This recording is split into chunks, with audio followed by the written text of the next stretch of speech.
In this video, I'll show you how to get the Instagram frame feature like this.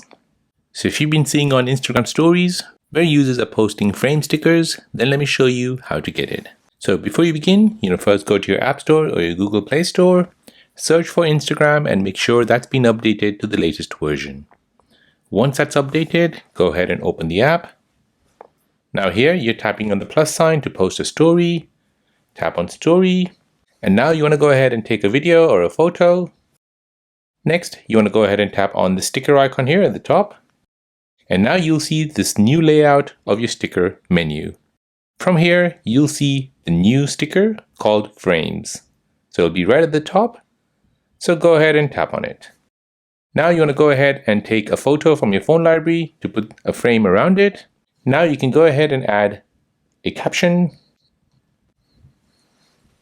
You can go ahead and make this frame big or small and move it anywhere you like on your story.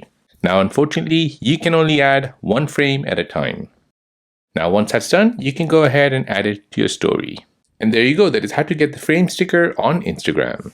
Now, if you're new on the channel and you want to find out more about your iPhone, your Android phone, or any other social media apps, then don't forget to subscribe to this channel. Hit the like button if you find this video useful. Thank you for watching and see you in the next one.